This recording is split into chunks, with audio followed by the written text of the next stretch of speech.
सुप्रभातम प्यारे बच्चों। आज मैं आपके समक्ष संस्कृत पाठ्यक्रम को लेकर उपस्थित हुई हूँ। कक्षा 12 के छात्र छात्राओं के लिए आपके पाठ्यक्रम में निहित है महाकवि कालिदास विरचित अभिज्ञान शाकुंतल का चतुर्थ अंक और 16 श्लोकों तक मैं पढ़ा चुकी हूँ। इससे आगे आज हम प्रारंभ करेंगे 17 से 18 पद्यांशों का। पहले पूर्व कक्षा में मैं पढ़ा था कि कैसे कर्ण ऋषि सोच विचार कर सोचते हैं कि किस तरीके से मैं दुष्यंत को संदेश दूं, और विचार करके उन्होंने क्या संदेश दिया शारंगरव को। ये आपके पाठ्यक्रम में है कि अस्मान साधु विचिंते, ये कर्ण ऋषि सोच रहे थे कि मुझे क्या कहना है। इसी के साथ आपका ये पाठ्यक्रम प्रारंभ होता है। अब क्या संदेश दिया है उन्होंने, काश्यप मुनि ने क्या कहते हैं वो उससे शारंगरव से, अस्मान साधु विचिन्त्य संयम धना नुच्चै कुलम चात्मन त्वया स्याह कथमपि बांधव कृताम स्नेह प्रवृत्तिम चताम सामान्य प्रतिपत्ति पूर्वकमियं दारेषु दृश्या त्वया भाग्यायत्तमतः परम न खलु तद वाच्यम वधू बंधुभिः। क्या कह रहे हैं काश्यप मुनि ने कहा, इसका भाव ये है, पहले भाव समझ लीजिए आप और इसके माध्यम से कि उन्होंने कहा भाई संदेश देना है, चक्रवर्ती सम्राट हैं, मेरी पुत्री के दामाद हैं, पति हैं, तो उन्होंने कहा मेरी पुत्री के पति हैं। तो क्या कह रहे हैं काश्यप मुनि कि हमारे पास तो केवल कन्या रूपी धन है, और हमारे पास धन क्या है, मात्र संयम। हमारे जो नियम हैं, हमारे जो कर्तव्य हैं, जो हमारी तपस्याएं हैं, वही हमारे पास धन है, हमारे पास भौतिक संपदा नहीं है। और क्या करना तुम, हमारे संयम रूपी धन को देखकर कि हमारे पास पुत्री के अलावा और कोई देने को कुछ नहीं है, और वो पुत्री भी कैसी है, संयम की धनी है, जिसने कि एकमात्र तुमको वरण किया है और किसी को नहीं करा है, ऐसी पुत्री। और आत्मना अपने कुल को, और तुम्हारा कैसा है, बहुत ऊंचा कुल है भाई, आप भी सही वो हैं, ऊंचे कुल में है, भौतिक संपदाओं से भाई चक्रवर्ती सम्राट के आखिर किस चीज़ की कमी होगी, किसी भी चीज़ की नहीं होगी। हमारे धन को, हमारे संयम रूपी धन को सोचकर, अपने उच्च कुल के बारे में सोचकर क्या करना कि जैसा इसके साथ व्यवहार करना। तुम लोगों ने क्या करा कि इसने तुमसे प्रेम किया और तुमने इससे प्रेम किया, हमारे द्वारा तो तुम्हारा विवाह नहीं कराया गया, लेकिन जो तुमने ये प्रेम संबंध कर लिया था, गंधर्व विवाह कर लिया, मैंने इसे अनुमति दे दी है। अब जो है भाई तुम दोनों की आपस में प्रीति है, विवाह जो है एक ऐसा संबंध है जो आपसी सामंजस्य से निर्धारित होता है। और यहाँ पर गंधर्व विवाह के द्वारा उन्होंने विवाह कर लिया शकुंतला और राजा दुष्यंत ने, तो उसको विचार करके कि हमने नहीं कराई थी लेकिन हमने तो भी अनुमति दे दी है।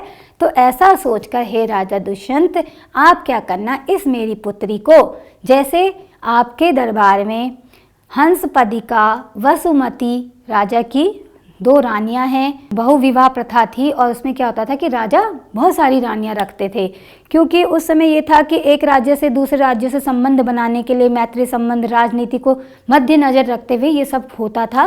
तो उन्होंने कहा उनके ही समान, जैसे तुम्हारी दरबार में और पत्नियां हैं, उन्हीं के समान ही इस शकुंतला को वैसा ही गौरव प्रदान करना जैसे कि आप अन्य रानियों को देती हो।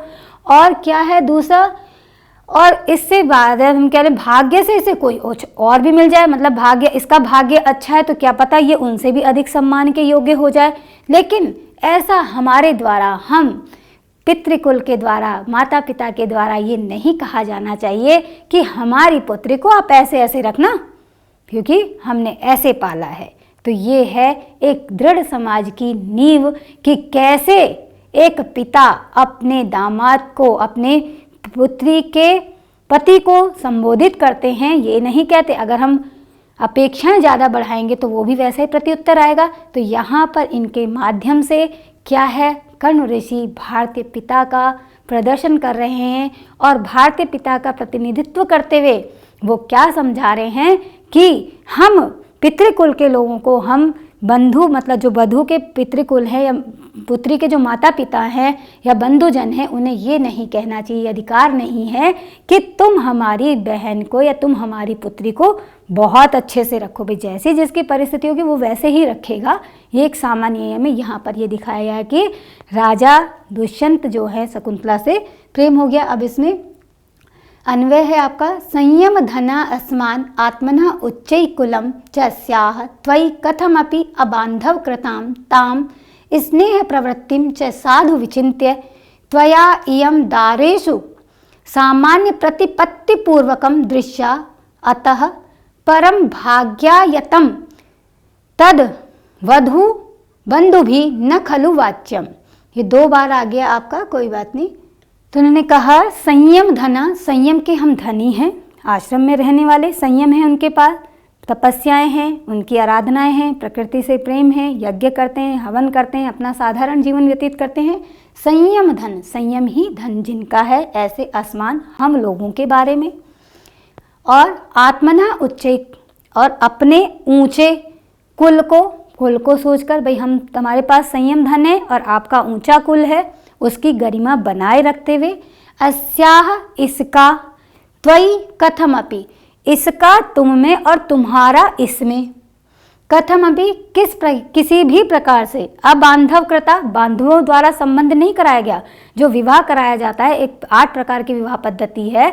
तो एक विवाह होता है कि माता पिता देखते हैं पुत्री के लिए वर और उस विवाह करा देते हैं, धीरे धीरे प्रीति भी हो जाती है। लेकिन यहाँ पर उन्होंने क्या कहा, अबांधवाकृत, बांधवों के माध्यम से नहीं कराया गया आपका विवाह, आप दोनों की सहमति से हुआ। ताम स्नेह प्रवृत्ति, उस स्नेह रूपी प्रेम को, च माने और साधु विचिंत्य, उसको अच्छा सोचकर हमने क्या कर दिया, तुम्हें इस पुत्री को सौंप दिया। तो उसको सोचकर कि तुम हमारा संयम धन है और तुम्हें ऊंचे कुल में उत्पन्न हुए हैं और हमारे द्वारा ये विवाह नहीं कराया गया, लेकिन तुम्हारे स्नेह, तुम्हारे प्रेम के कारण तुम दोनों ने विवाह कर लिया। इस कारण से त्वया राजा दुष्यंत के द्वारा इयम दारेशु, इस मेरी पुत्री को, दारेशु अपनी पत्नियों में, वहाँ और भी पत्नियां हैं, बताया मैंने, हंस पदिका और वसुमती, और भी बहुत सारी रानी हैं, उन पत्नियों में सामान्य पत्ति पूर्वकम, सामान्य गौरव, कि भाई ये भी आपकी पत्नी है, उसका भी स्थान होना चाहिए, सामान्य उसको स्थान दें, सामान्य उसका सम्मान करें। दृश्या, देखा जाना चाहिए तुम्हारे द्वारा इसमें, मेरी पुत्री में, जैसे तुम सारी पत्नियों के साथ व्यवहार करते हो वैसे ही सामान्य व्यवहार इसके साथ भी देखा जाना चाहिए। अतः परम, और इससे आगे भाग्यायतम, भाग्य से, और इससे आगे अगर भाग्य से इसको और भी उच्च गौरव कुल प्राप्त हो जाए, और भी पद प्राप्त हो जाए, क्योंकि व्यक्ति अपने कार्यों से लोगों को आकर्षित कर लेता है, अपने गुणों से क्या करता है कि वो अपने घर में अपना ऊंचा स्थान बना लेता है, चाहे वो बाद में भी जाए। तो उसके विषय में भाग्यायतम, लेकिन भाग्य के कारण इसको और भी ऊंचा स्थान प्राप्त हो जाए, ये पटरानी बन जाए वहाँ की। लेकिन ये तो क्यों, ये तद बंधु, वधु बंधु भी, वह वचन, वधु मतलब जो पुत्री के बंधु लोग हैं, जिसके मायके वाले हैं, उनके द्वारा नहीं कहा जाना चाहिए। अपना स्थान, जब आपने एक वृक्ष को वहाँ पर रोक दिया, एक लता को, कहीं इसको इस तरीके समझिए कि एक वृक्ष पौधा है और हमने यहाँ से उठाकर उसको वहाँ लगा दिया, तो वहाँ पर अपने तरीके से पल्लवित पुष्पित होता है, और इधर जब हम हट गए हैं तो वो उसका जीवन प्रारंभ हो गया। तो कालिदास जी ने इस श्लोक के माध्यम से दिखाया गया है कि माता पिता को पुत्री के गृहस्थ जीवन में हस्तक्षेप नहीं करना चाहिए, और पुत्री को भी उन्हें अपनी बातें नहीं बतानी चाहिए, जहाँ तक कि बहुत आवश्यक ना हो। तो वो इस तरीके का आजकल क्या है कि जो विवाह विच्छेद है, अच्छा सुबह तुम्हें चाय नहीं दी थी पति ने, अच्छा आ जाओ वापस, तुम क्या तुम्हारा काम है, अच्छा हमारी पुत्री को तो हम ये करते थे, हमारी पुत्री को। लेकिन अब यहाँ पर ही आपको दिखाया जाएगा कि एक पुत्री और पुत्रवधू के दायित्वों में भी अंतर होता है। जब हम इस चीज़ को समझ जाते हैं कि पुत्री का जीवन पृथक होता है घर में, मायके में, पितृकुल में, और पुत्रवधू का जीवन पृथक होता है, तो समाज में जो ये विकृतियां दिखाई दे रही हैं कि आज विवाह विच्छेद हो रखा है, ये हमारी भारतीय संस्कृति नहीं थी, ना हमारी परंपरा है। लेकिन समसामयिक स्थिति को देखते हुए भौतिक वस्तुओं का इतना आच्छादन हमारे मस्तिष्क पे हो गया है कि हम उसको सह ही नहीं पाते हैं। कि मतलब क्रोध, ऐसे उपदेश, आप ऐसे कह देते, पिता अगर ऐसे उपदेश देने लगे आज के ज़माने में कि नहीं नहीं तुम ऐसे, हम नहीं कहेंगे ऐसे रखना है, अच्छा आपने नहीं कहा पापा, आप तो डरते हो, कन्या ऐसे भी कह देती हैं। लेकिन उस समय की जो कन्या है बहुत ही अच्छी हैं कि वो आराम से सुन रही हैं। और उन्होंने क्या करा, अपने दामाद को भी ये कहा और खुद भी अपने को वो अनुशासित है कि हमारे द्वारा ये नहीं कहा जाएगा कि तुम इसका विशेष ध्यान रखो। क्यों? ऐसा कुछ नहीं है, पुत्री है, मैंने दे दिया, अब जैसा ये इसका व्यवहार हो। तो ये हमारे उसमें आया था, काव्येषु नाटकम रम्यम तत्र रम्या शकुंतला।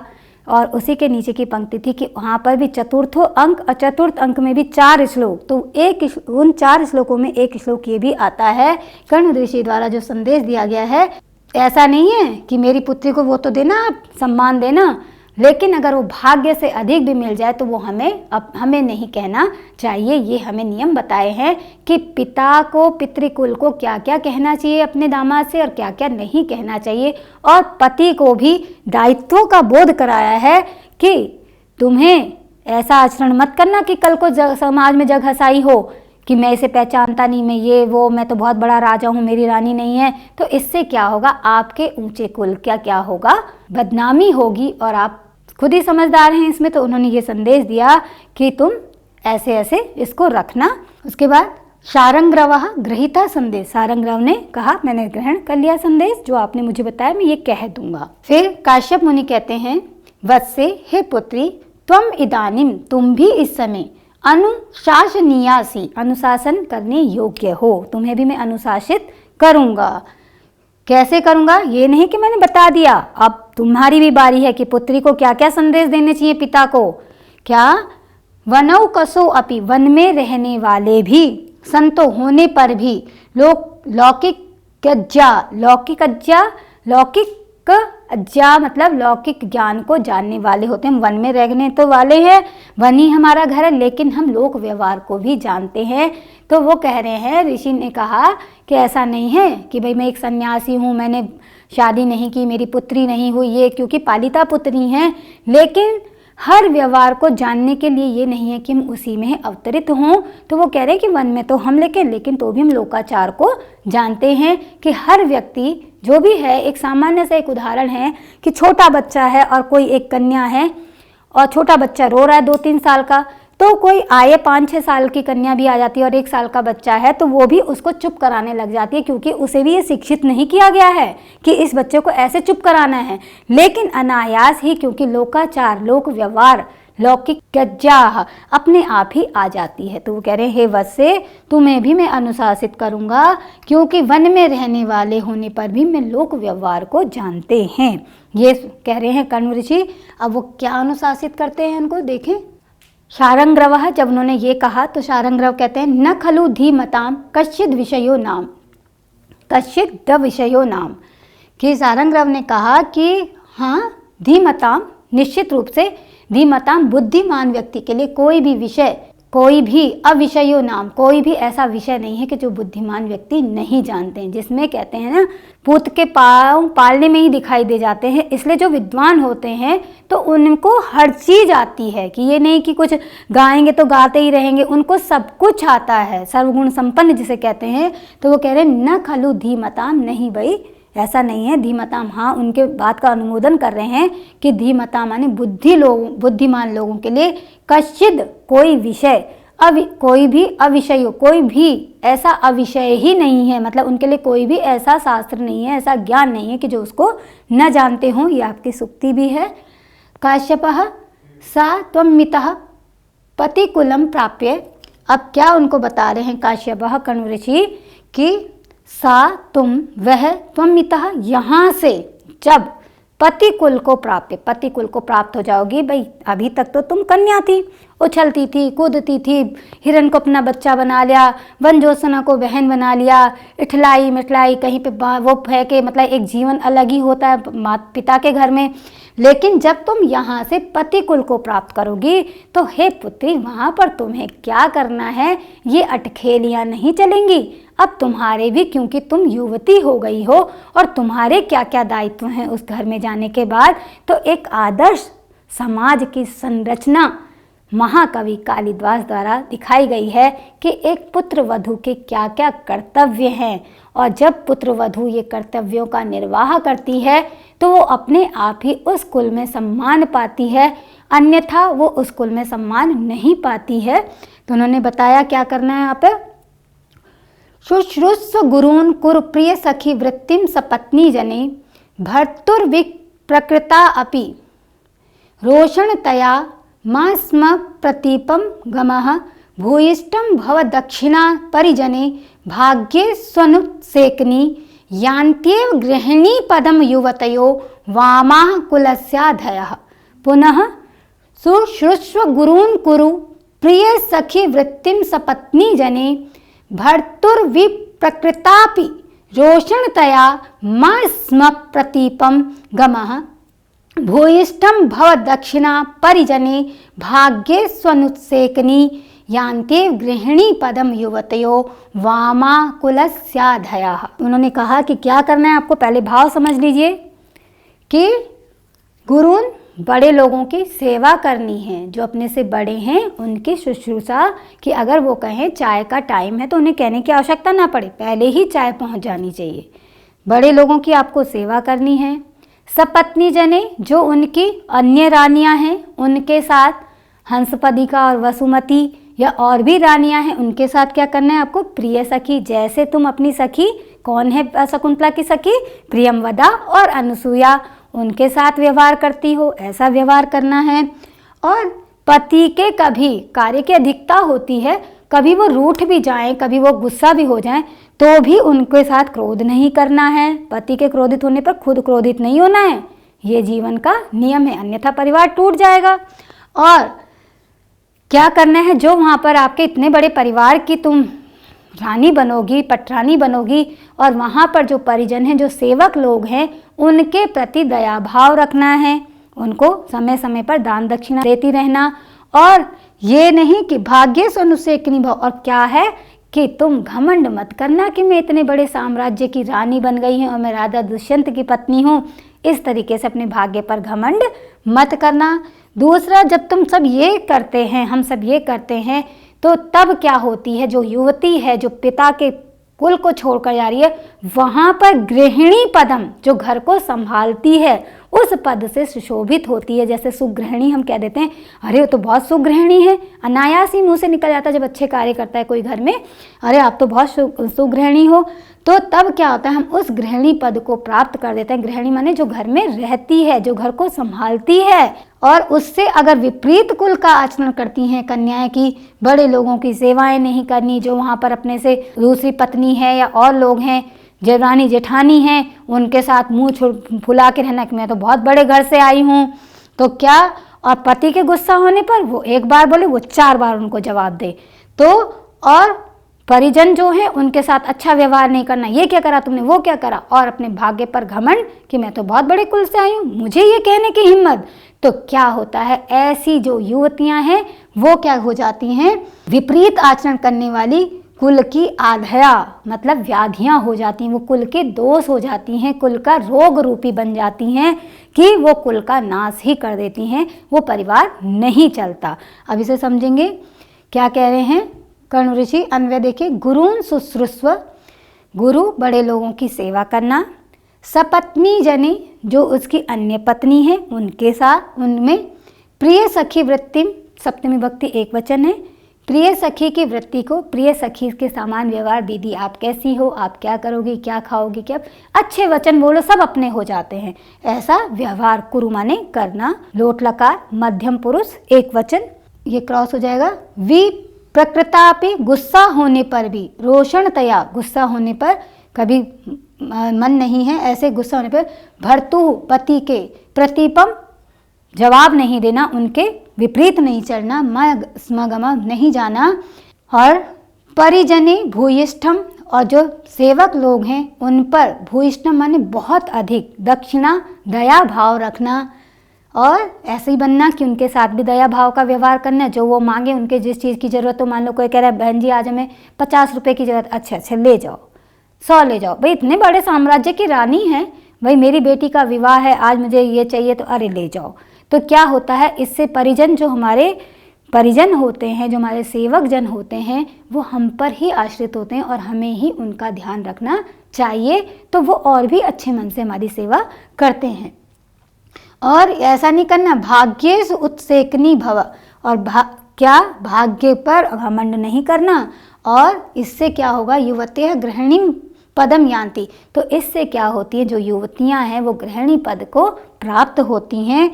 और वामा, अगर इससे विपरीत करती हैं लड़कियां आचरण, तो कुलस्य आधया, वो कल का दोष बन जाती हैं, कुल के लिए कष्ट का विषय बन जाती हैं, कुल की व्याधियां बन जाती हैं, कुल के नाश का कारण बन जाती हैं, कि तो परिवार चलता ही नहीं है।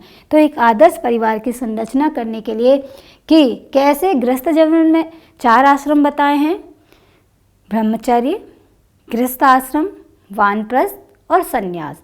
तो यहाँ पर हम गृहस्थ आश्रम में प्रारंभ कर रहे हैं, एक युवती प्रारंभ कर रही हैं, कन्याओं को संदेश दिया है कि कैसे पति कुल में व्यवहार करना है, ताकि समाज में जो ये विकृतियाँ आजकल देखी जा रही हैं, हर परिवार में आज इसका तलाक हो गया, कल उसका तलाक हो गया, तो वो इसी कारण से, क्योंकि माता पिता भी कई जगह तो भाई है ही, ऐसा नहीं है कि विषमताएं सब जगह दिखती हैं, लेकिन ऐसा भी सच है कि माता पिता कहते हैं कि हमने तो हाथों में पाला है कन्या को और ये ऐसे ही रहेगी। लेकिन कालिदास जी ने यहाँ पे स्पष्ट किया है, पुत्री पितृकुल में अलग तरीके से उसका लालन पालन होता है, और पति कुल में उसको ये सारे दायित्व निभा करने होते हैं।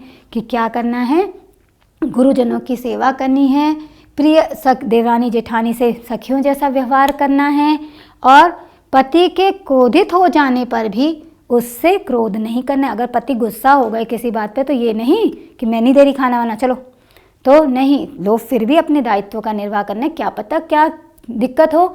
और उसके साथ तुम क्या करा, जो तुम्हारे सेवक जन हैं, जो परिजन हैं, उनमें दया भाव रखना, और भाग्य पर घमंड मत करना कि मैं अपने इतने बड़े राजा की पत्नी हूँ। और इसी कारण से जब तुम ऐसे ऐसे आचरण का अनुपालन करोगी, तो तुम खुद ही गृहिणी पद से सुशोभित हो जाओगी।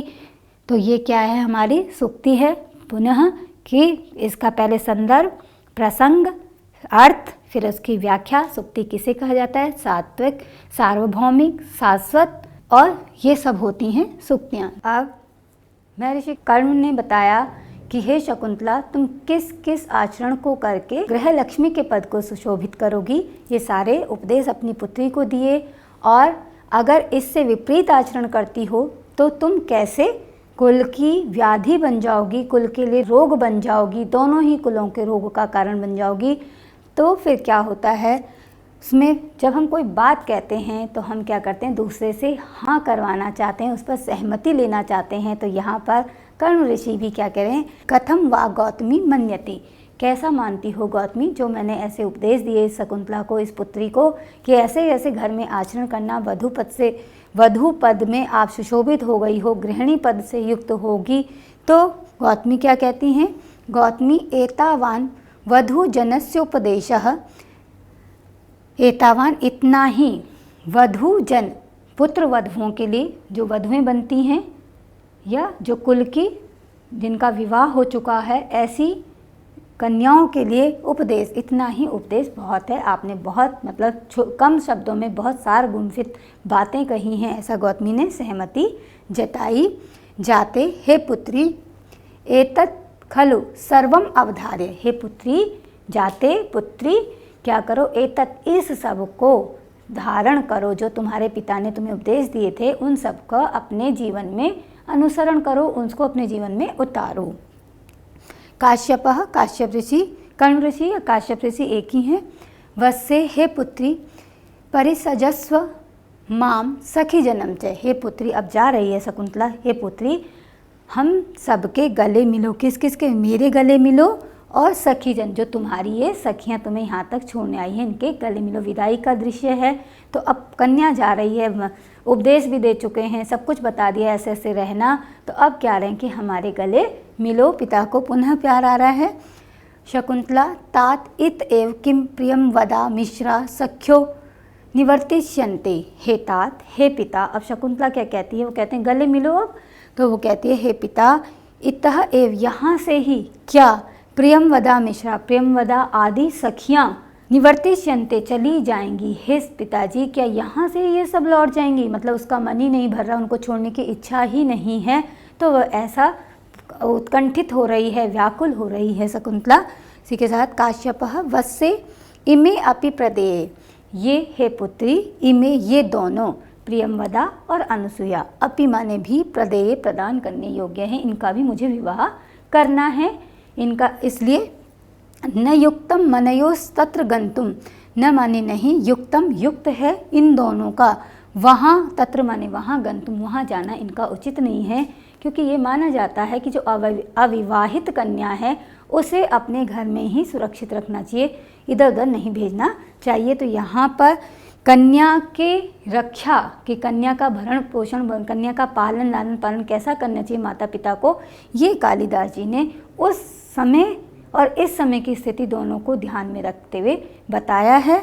त्वया सह गौतमी यास्यति, तुम्हारे साथ गौतमी जाएगी, क्योंकि गौतमी जो है वो बूढ़ी हैं, बुजुर्ग हैं, तो बुजुर्ग महिला तो जा सकती हैं कहीं भी, लेकिन जो युवती हैं, जो कन्याएं हैं जिनका भी विवाह नहीं हुआ है, उनको ऐसे ही किसी के घर में नहीं भेजना चाहिए। जैसे कि आजकल आप सुनते भी होंगे कि माता पिता कन्याओं को किसी के घर में भी जाने से रोकते हैं, तो ये उनका उनके प्रति प्रेम है और उनको अनुशासित करने का तरीका है, क्योंकि समाज में बहुत सारी विकृतियां देखने को मिलती हैं, इसलिए माता पिता चिंतित रहते हैं। तो यहाँ कालिदास जी ने जो अभिज्ञान शाकुंतल की संरचना की उसको और आज के समाज को, पर ये सब चीज़ें पहले से ही होती चली आती हैं, तो हमें क्या करना है, इस ग्रंथ को पढ़कर, इस नाटक को पढ़कर ये सीखते हैं हम कि हमें कैसा संसार में व्यवहार करना है कि पुत्री को, अविवाहित कन्या को दूसरी पुत्री के घर नहीं भेजना। ये यहाँ पे इन्होंने संदेश दिया है।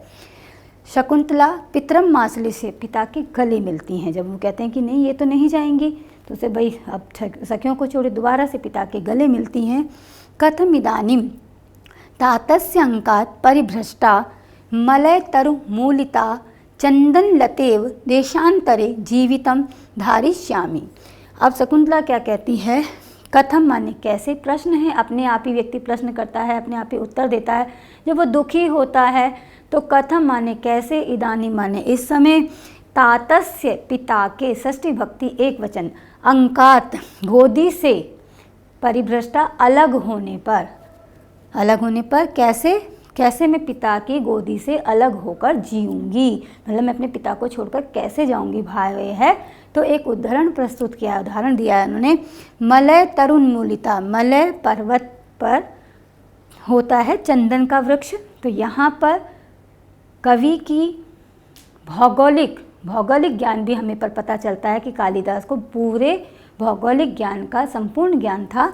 तो मलय तरुण मूलिता, मलय तरुण पर्वत से उखाड़ी गई चंदन लताई, चंदन लता के समान, जैसे मलय पर्वत पर, इस भाव को समझिए, मलय पर्वत पर ही चंदन के वृक्ष पाए जाते हैं, और वहाँ से अगर चंदन के वृक्ष को या चंदन की लता को, यहाँ पर इन्होंने बोल दिया है, लता को उठाकर हम कहीं लगाना चाहें कि हम सोचें हम नोएडा में लगा दें, तो वो नहीं लगेगी, क्योंकि वहाँ की मिट्टी, वहाँ का वातावरण उस चंदन के वृक्ष के अनुकूल है।